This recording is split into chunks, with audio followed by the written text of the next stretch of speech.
Bapak, Ibu, dan Saudara, baik yang ada di gereja ini maupun di rumah masing-masing, sebelum mulai ibadah, kami mohon waktunya untuk menyampaikan warta gereja. Shalom dan selamat pagi. Warta yang pertama, sidang istimewa klasis sehubungan dengan pengunduran diri Bapak Pendeta Setiawahono akan dilaksanakan pada tanggal 12 September tahun 2020. Mohon dukungan doa. Warta yang kedua yang melayankan firman pada pagi ini adalah Bapak Pendeta Eko Iswanto dari GKJ Medari. Warta yang ketiga, untuk ibadah saat ini jemaat nanti setelah usai keluarnya dari pintu barat, dimulai dari deretan yang paling belakang. Dan untuk ibadah nanti seandainya kita dengar azan untuk menghormati, kita jeda sebentar. Dan kami undang jemaat untuk berdiri. Kita mulai ibadah dengan menyanyikan Kidung Jemaat 63 bait 1 dan 2. Tuhan karyamu sungguh besar.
Bapak dan saudari-saudara yang dikasihi Tuhan Yesus Kristus, Tuhan memanggil kita masuk ke dalam ibadah pada saat ini. Maka oleh karena itu, mari ibadah ini kita khususkan dengan pengakuan demikian. Pertolongan kita berasal dari Allah Bapa yang menciptakan langit dan bumi.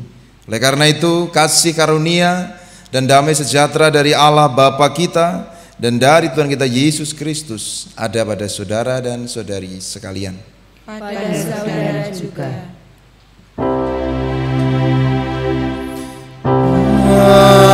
Amin. Amin. Amin. Jemaat dipersilahkan duduk.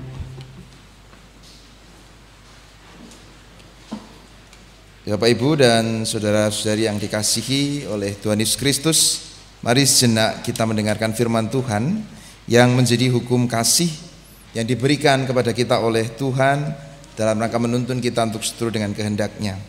Kita mendengarkan hukum kasih dari Tuhan seperti yang terambil dari Matius pasal 7 ayat yang ke-12.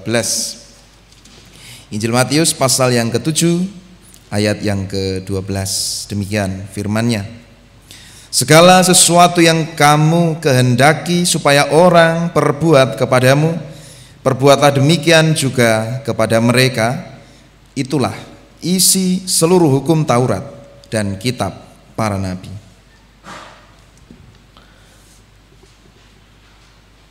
Bapak, Ibu, dan Saudara yang terkasih di dalam Tuhan Yesus Kristus, kita akui bahwa kita belum bisa mengasihi Tuhan dan sesama kita dengan sempurna. Oleh sebab itu, marilah kita menyesali dosa dan kesalahan kita di hadapan Tuhan dengan menyanyikan Kidung Jemaat nomor 29 bait pertama dan kedua, Di Muka Tuhan Yesus.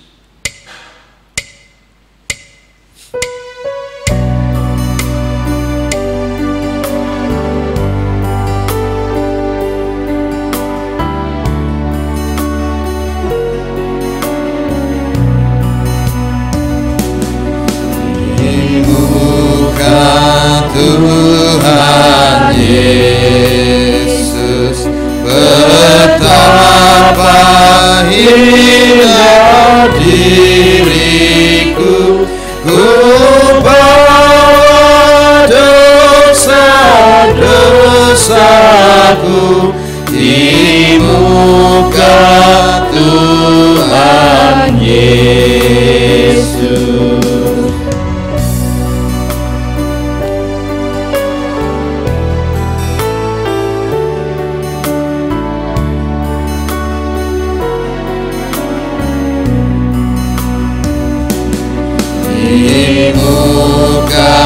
Tuhan Yesus, tersungkur karena dosaku, ku buka kerinduanku di muka Tuhan Yesus.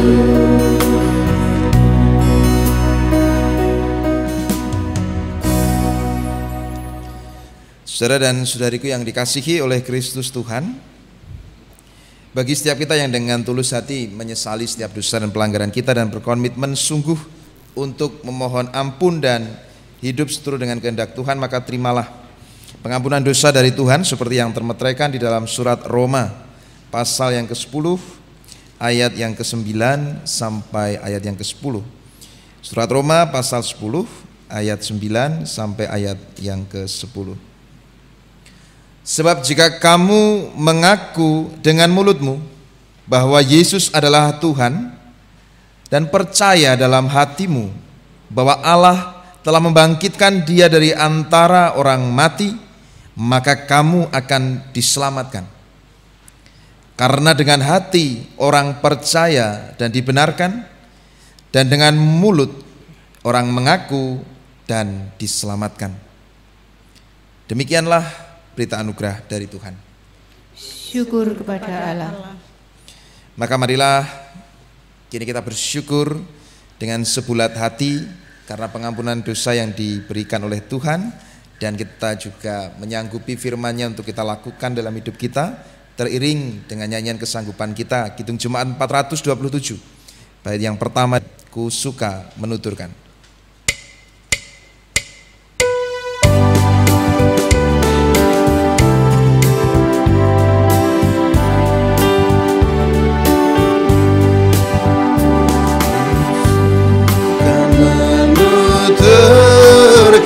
Cerita mulia, cerita Tuhan Yesus dan cinta kasih-Nya.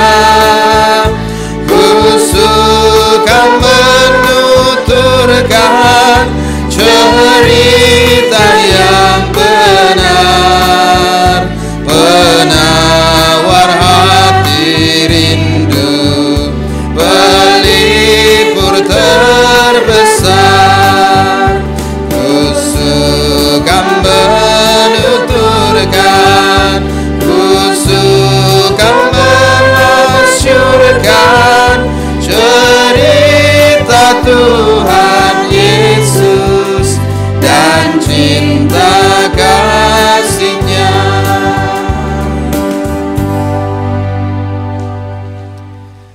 Mari sekarang ini kita menghadap Tuhan, kita mengaturkan segala pergumulan kita di dalam doa, dan kita juga bersyukur atas penyertaannya dalam hidup kita. Mari kita berdoa. Kami bersyukur ya Tuhan, di tengah pandemi ini dan segala macam pergumulan yang kami hadapi, di tengah kehidupan yang bagi sebagian di antara kami semakin terasa susah, dan bagi kami yang lain juga kami pun merasakan ketidaknyamanan. Kami bersyukur Engkau terus memelihara kami dengan segala berkat penyertaan kesehatan, nafas hidup yang Kau berikan kepada kami sampai dengan sekarang ini. Bahkan sekarang ini Kau pertemukan kami melalui ibadah ini bersama-sama dengan kasih dan rahmat Tuhan. Sekalipun kami satu sama lain masih terpisah karena jarak, tapi biarlah hati kami dipersatukan karena kerinduan untuk bersekutu bersama-sama sebagai komunitas yang Kau berkati dan sertai. Kami bersyukur ya Allah, kebaikan-Mu nyata untuk hidup kami. Ya Bapa yang di surga, Bapa yang senantiasa juga menyertai kehidupan kami, perkenankanlah di tengah rasa syukur kami juga bersyafaat berdoa untuk setiap saudara kami dalam pergumulan mereka masing-masing. Kami berdoa untuk setiap saudara-saudara kami, jemaat-Mu yang sakit. Tuhan kiranya memberkati mereka, menolong mereka, juga memberkati keluarga yang menopang, yang merawat, yang mengasihi mereka semua. Kami juga berdoa ya Allah, kiranya Tuhan memberkati setiap kami semua dalam bekerja, dalam melakukan studi, dalam melakukan segala macam tugas, aktivitas dan tanggung jawab kami. Berkatilah kami semua dalam menata keluarga, berkatilah kami semua dalam mengerjakan pelayanan, berkatilah kami semua dalam mewartakan kasih-Mu. Kami secara khusus juga berdoa untuk penanganan virus corona di seluruh dunia ini. Bapa kiranya memberkati kami semua umat manusia yang berjuang untuk melawan virus ini. Tuhan kiranya memberkati para medis yang berjuang tanpa lelah di setiap pusat-pusat kesehatan. Sertailah mereka, berikan kesehatan, kekuatan, dan biarlah melalui mereka Engkau memulihkan dunia ini.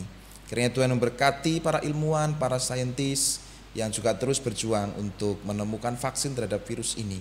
Kiranya Tuhan memberkati pemerintahan di setiap negara dan masyarakat termasuk kami semua.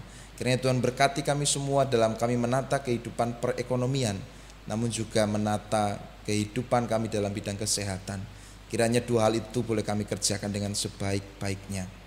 Bapa yang di surga, kami juga berdoa untuk kami semua dalam pergumulan kami masing-masing, dalam jodoh, pekerjaan, dalam setiap permasalahan dan persoalan, dalam setiap kerinduan, dalam setiap upaya kami. Kiranya Engkau senantiasa menyertai, sehingga dalam setiap hal yang kami perjuangkan, kehendak-Mu yang kami upayakan untuk terjadi mewujud dalam kehidupan kami. Bapa yang dalam surga, sekarang ini kami juga datang kepadamu mengaturkan doa permohonan kami secara pribadi dalam hati kami masing-masing.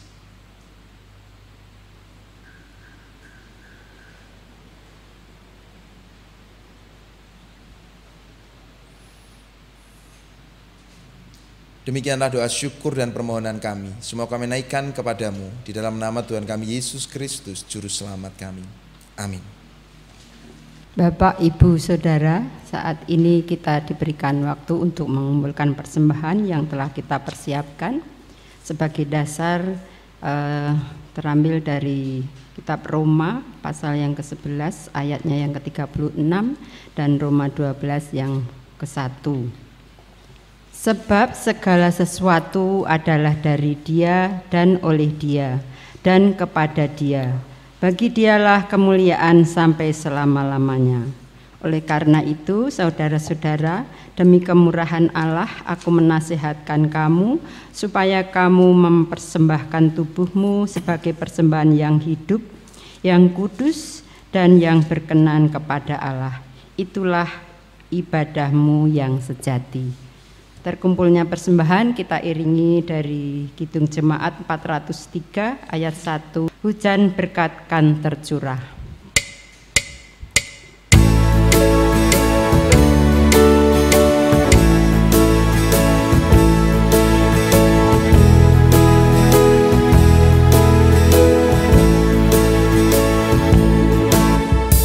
Hujan berkat kan tercurah. Itulah janji kudus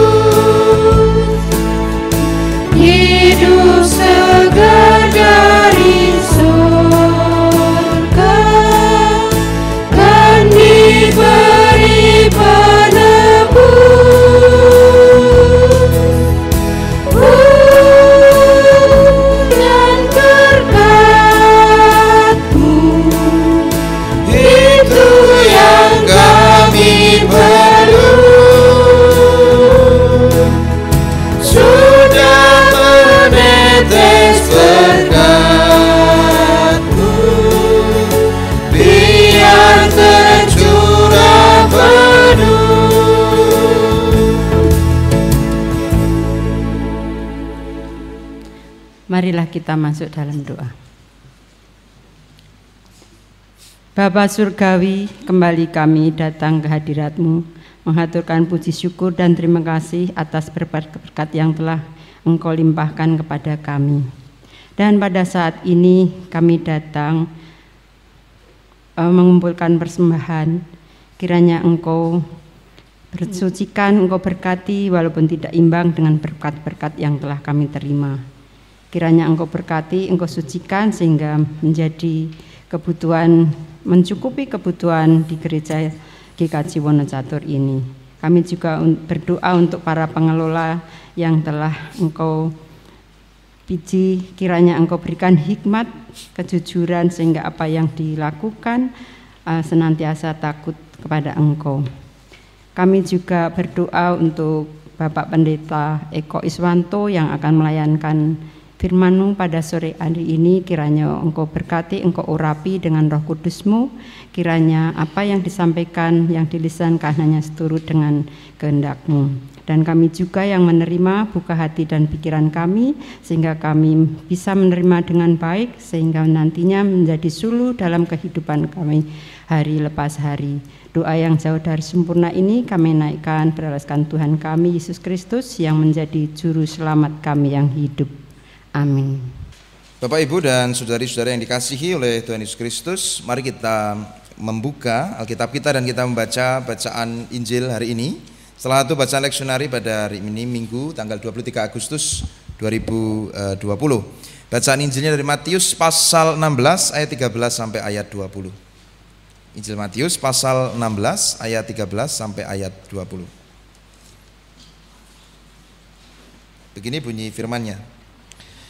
Setelah Yesus tiba di daerah Kaisarea Filipi, ia bertanya kepada murid-muridnya, "Kata orang, siapakah anak manusia itu?" Jawab mereka, "Ada yang mengatakan Yohanes Pembaptis, ada juga yang mengatakan Elia, dan ada pula yang mengatakan Yeremia atau salah seorang dari para nabi." Lalu Yesus bertanya kepada mereka, "Tetapi apa katamu? Siapakah aku ini?" Maka jawab Simon Petrus, "Engkau adalah Mesias, Anak Allah yang hidup." Kata Yesus kepadanya, "Berbahagialah engkau Simon bin Yunus, sebab bukan manusia yang mengatakan itu kepadamu, melainkan Bapa-Ku yang di surga. Dan aku pun berkata kepadamu, engkau adalah Petrus, dan di atas batu karang ini aku akan mendirikan jemaat-Ku, dan alam maut tidak akan menguasainya. Kepadamu akan kuberikan kunci kerajaan surga. Apa yang kau ikat di dunia ini akan terikat di surga, dan apa yang kau lepaskan di dunia ini akan terlepas di surga." Lalu Yesus melarang murid-muridnya supaya jangan memberitahukan kepada siapapun bahwa ia Mesias. Demikianlah Injil Tuhan kita Yesus Kristus. Maka yang berbahagia adalah setiap mereka yang mendengarkan sabda Tuhan dan merenungkannya serta melakukannya dalam kehidupan sehari-hari. Haleluya. Amin. Haleluya. Haleluya. Haleluya. Haleluya. Haleluya. Amin. Amin.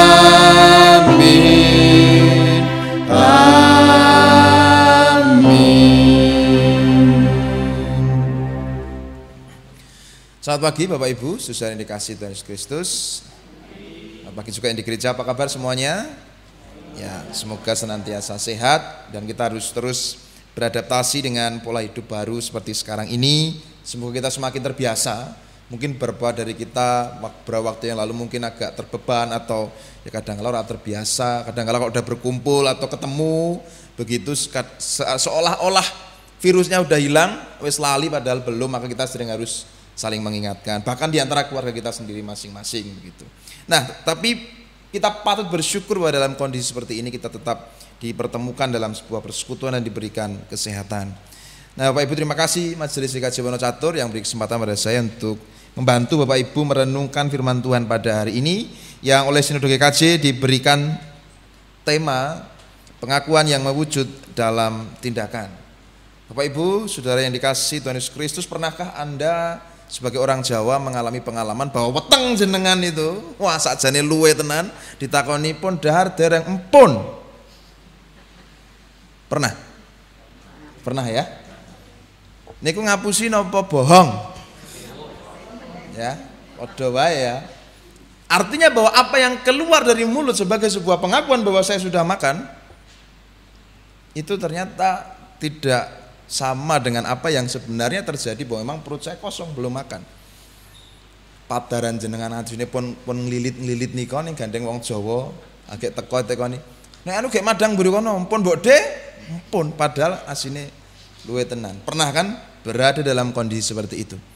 Dari sudut pandang orang Jawa itu adalah salah satu bentuk kesopanan, gitu. Justru nek kayak madang kono wis langsung negar mburi neng pawon langsung jukuk dhewe iki malah kira-kira tindak kira sopan. Dari sudut pandang kacamata orang Jawa, mengaku sudah makan sekalipun belum makan adalah sebuah sudut pandang salah satu nilai luhur, kira-kira begitu. Gitu. Dibandingkan dengan tadi loh, kalau misalnya ditawani, urung ditawani malah berarti gue ukur kenal ngono langsung urung patek kenal, sire sing demaki basa-basi, asline neng mburi niku ya ukur ya segone karek separo asine gitu. Lalu langsung beradat mundur, malah kisinan sing di omah. Itu justru akan disebut tidak sopan. Masalahnya hari ini kita tidak sedang berbicara soal tata cara adat kesopanan, tapi kita sedang berbicara bagaimana pengakuan yang muncul dari mulut kita sebagai sebuah refleksi iman ke dalam sebuah tindakan. Masalahnya di situ. Justru kalau kemudian apa yang kita akui berbeda dengan kenyataan apa yang kita lakukan, justru secara iman itu adalah sebuah nilai yang tidak baik, sesuatu yang justru tidak positif, bahkan sesuatu yang justru memprihatinkan. Kira-kira justru seperti itu.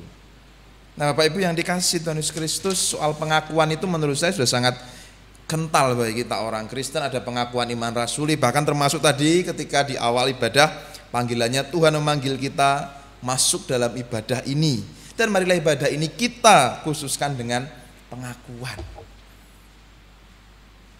Nah, itu membuat kita sebenarnya kalau soal pengakuan itu adalah sesuatu yang sangat-sangat mendasar dalam kehidupan kita sebagai orang Kristen. Justru hari ini kita belajar yang pertama, bahwa apa yang kita akui harus sama dengan apa yang sungguh-sungguh nyata dalam kehidupan kita dan kita lakukan. Kalau kita mengakui bahwa Allah itu Maha Kasih dan kita mempercayainya, maka perilaku kita sungguh harus perilaku yang mengasihi. Kalau Allah itu adalah Allah yang Maha Pengampun, maka sekalipun kita harus berdarah-darah berjuang untuk mengampuni. Nah, ketika kita berjuang itulah kita sedang berusaha untuk membuat diri kita mewujudkan apa yang kita akui. Itu yang kiranya patut untuk menjadi perenungan kita.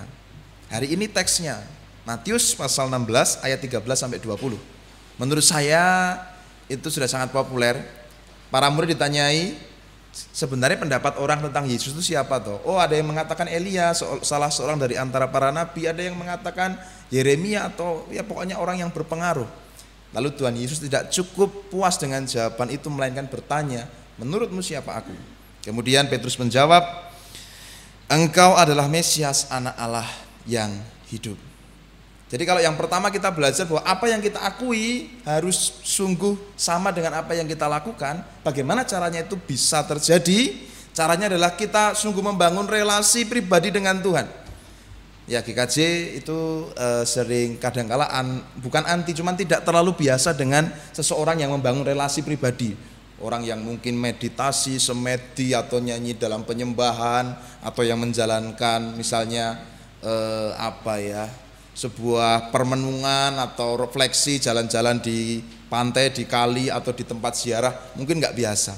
Tapi perlu disadari bahwa orang itu memang butuh spiritualitas komunal, tapi orang juga butuh spiritualitas pribadi. Karena yang sering terjadi kalau gerejanya menekankan spiritualitas komunal, maka yang terjadi adalah grup anut grup. Jadi banyak orang yang kemudian ya saku Kristen, tapi apakah seseorang itu sungguh punya relasi dengan Tuhan? Belum tentu. Nah, ini teks ini Matius 16 mengingatkan kita sebagai GKJ bahwa kita perlu gereja memfasilitasi setiap pribadi memiliki ruang untuk berkomunikasi dan membangun relasi dengan Tuhan. Itu yang seringkali tidak disediakan. Artinya paling enggak gereja terbuka bahwa setiap orang tuh punya kebutuhan masing-masing untuk membangun relasi, caranya juga masing-masing. Nah seringkali kan kita gereja itu merestui bahwa cara yang sah untuk membangun relasi itu kan ibadah, raketang turu. Saya penting ibadah, PA. Kan itu. Kalau misalnya doa, refleksi, meditasi, baca kitab suci sambil merenung, wah sesat. Kan langsung begitu. Padahal di sini mengajarkan kebutuhan seseorang untuk berrelasi secara pribadi dengan Tuhan itu sangat penting. Hanya dengan membangun relasi dengan Tuhan, maka sungguh apa yang kita akui, saya percaya Yesus, itu mewujud dalam tindakan kita bahwa hidupku memang seperti yang dikehendaki Yesus. Hanya ketika kita mengenal Tuhan secara pribadi dan mengalami perjumpaan secara pribadi dengan Tuhan. Dan tidak pernah menjamin berapa lama Anda menjadi orang Kristen atau posisi apa yang Anda kerjakan dalam pelayanan. Jenengan aktivis, majelis, pendeta, jadi wong Kristen wis pirang-pirang tahun kayak cili ili-ili, tidak akan menjamin apa kapan jenengan suduh malah ngantek suduh iki piye iki. Apa kapan jenengan sudah membangun relasi dengan Tuhan atau belum. Itu yang kedua, Bapak Ibu yang dikasihi Tuhan Yesus Kristus. Jadi mulai sekarang kita perlu mengenal Tuhan secara pribadi. Sehingga apa yang kita akui dari mulut kita sungguh mewujud dalam tindakan kita. Jadi kalau tadi di berita anugerah tadi, apakah kita masih ingat berita anugerah? Lagi tadi loh berita anugerahnya itu. Roma pasal yang ke-9, pasal yang ke-10 ayat 9 sampai 10 dikatakan bahwa kalau kamu mengaku dengan mulutmu bahwa Yesus adalah Tuhan dan percaya dalam hatimu bahwa Allah telah membangkitkan Dia dari antara orang mati, maka kamu akan diselamatkan. Jadi kalau mengaku dengan mulut dan percaya dengan hati, itu lakut gini nggak perlu dilakukan Pak, nggak perlu diwujudkan dalam tindakan. Nah ini persoalannya. Persoalannya adalah kalau orang waktu itu mendengar firman Tuhan bahwa mengaku dengan mulut dan percaya dalam hati, itu yang dimaksudkan adalah orang sudah mengerti bahwa itu harus diwujudkan di dalam tindakan. Nah persoalannya kita kemudian membaca teks ini mungkin secara harafiah, loh nggak ada ini dilakukan dalam tindakan. Harus itu dilakukan di dalam tindakan nyata sehari-hari. Nah Bapak Ibu yang dikasihi Tuhan Yesus Kristus, kita perlu memeriksa kehidupan kita yang sedang kita jalani sekarang ini. Sudah seberapa lama kita menjadi orang Kristen, sudah berapa lama kita ikut persekutuan, sudah seberapa rindu kita dengan misalnya ibadah-ibadah offline. Tapi pertanyaannya adalah apakah kita itu sungguh rindu untuk mengenal Tuhan secara pribadi?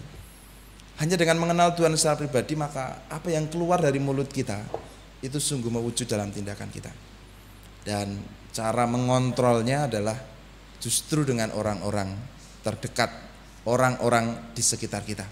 Pengalaman saya sendiri saja sebagai seorang pendeta, itu saya dengan Bapak Ibu itu ya karena mungkin ketemunya singkat ya, saya pasti bisa berkata-kata sopan, manis gitu ya. Jadi oh nggih Bapak, nggih Ibu, nggih Pak, nggih pareng matur nuwun, matur sembah nuwun sanget, benjang nek teng Sleman mampir. Dengan jenengan karena saya ketemu jenengan paling berapa menit gitu ya. Tapi dengan istri saya, ya aku nek karo dirimu sok manis ra dek apa ya sok.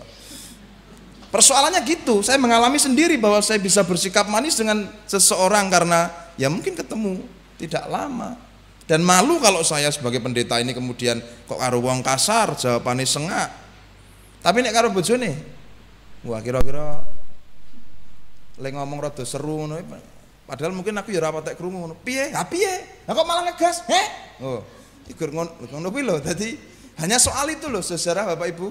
Iku soal misalnya takon. Lah takon kuwi lah wingi diteki sik ora?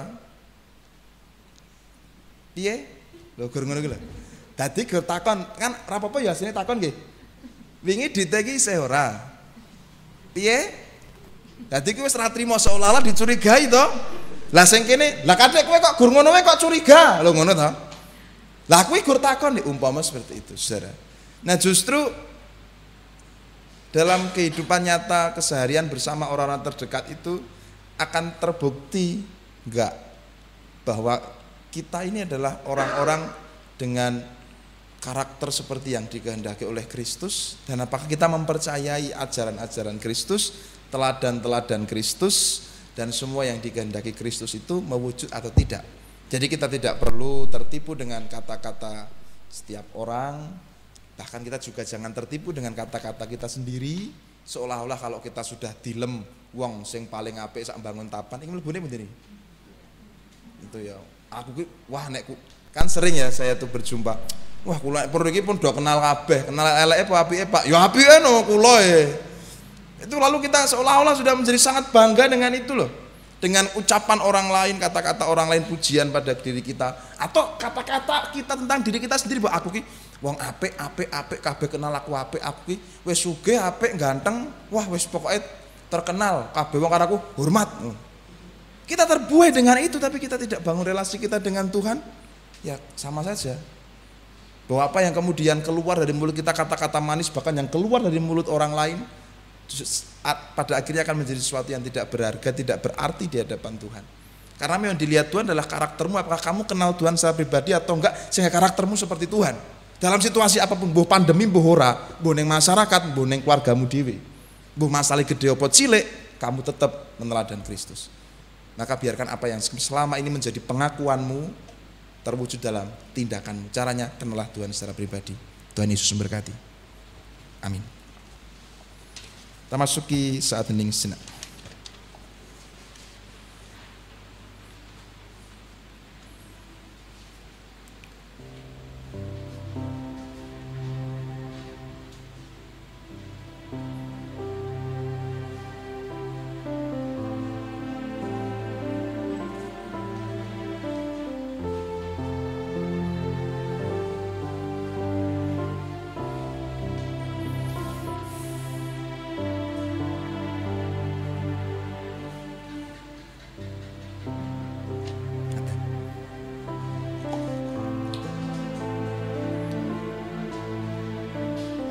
Mari kita bersama-sama berdoa. Kami mengucap syukur ya Allah karena Engkau mengingatkan kami bahwa kami perlu untuk membangun relasi secara pribadi denganmu, sehingga apa yang keluar dari mulut kami sebagai sebuah pengakuan tentang iman kami, tentang kepercayaan kami kepadamu, sungguh mewujud dalam tindakan nyata kami. Ya Bapa, biarlah kami mengenal Engkau secara pribadi, sehingga dalam situasi apapun pengenalan kami terhadapmu akan membuat kami senantiasa hidup seturut dengan kehendak-Mu. Kehidupan kami seperti yang Kau kehendaki dan memiliki karakter Kristus. Kami berdoa kepadamu, kami menyerahkan hidup kami dalam nama Tuhan kami Yesus Kristus yang telah mengajar kami berdoa.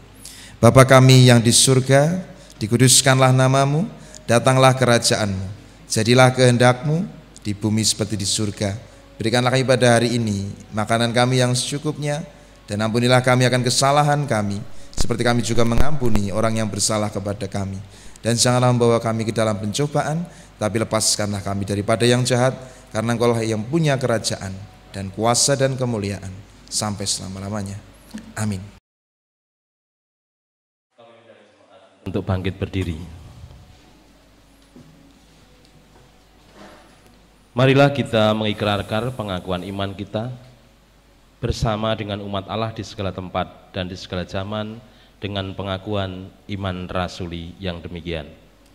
Aku percaya kepada Allah Bapa yang Maha Kuasa, Khalid langit dan bumi, dan kepada Yesus Kristus, Anaknya yang tunggal, Tuhan kita, yang dikandung daripada Roh Kudus, lahir dari anak darah Maria, yang menderita di bawah pemerintahan Pontius Pilatus, disalibkan, mati dan dikuburkan, turun ke dalam kerajaan maut. Pada hari yang ketiga, bangkit pula dari antara orang mati, naik ke surga, duduk di sebelah kanan Allah, Bapa yang Maha Kuasa, dan akan datang dari sana untuk menghakimi orang yang hidup dan yang mati. Aku percaya kepada Roh Kudus, gereja yang kudus dan am, persekutuan orang kudus, pengampunan dosa, kebangkitan daging, dan hidup yang kekal. Jemaat masih berdiri. Dan kini kita akan mempersiapkan diri kita diutus oleh Tuhan melakukan firman-Nya dalam kehidupan kita, teriring nyanyian pengutusan dari Kidung Jemaat 426. Baitnya yang pertama, kita harus membawa berita.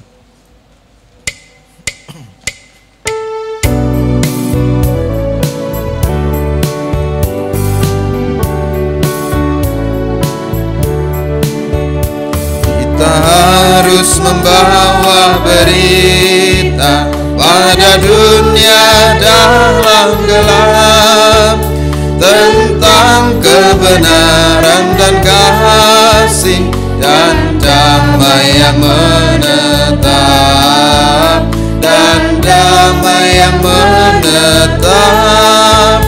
Karena gelap jadi remang pagi dan remang jadi siang terang, kuasa Kristus kan nyatalah, ramani dan cemerlang. Kini pulanglah dengan damai sejahtera dan nyatakanlah firman-Nya dalam kehidupanmu sehari-hari. Terimalah berkat Tuhan dan lakukan firman-Nya serta layanilah Dia. Tuhan memberkati engkau dan melindungi engkau. Tuhan menyinari engkau dengan wajah-Nya dan memberi engkau kasih karunia. Tuhan menghadapkan wajah-Nya kepadamu, memberimu damai sejahtera, dan memampukanmu untuk mewujudkan semua yang kamu imani, yang kamu akui, yang kamu percayai dalam tindakan nyatamu sehari-hari dari sekarang ini sampai selama-lamanya. Amin. Amin.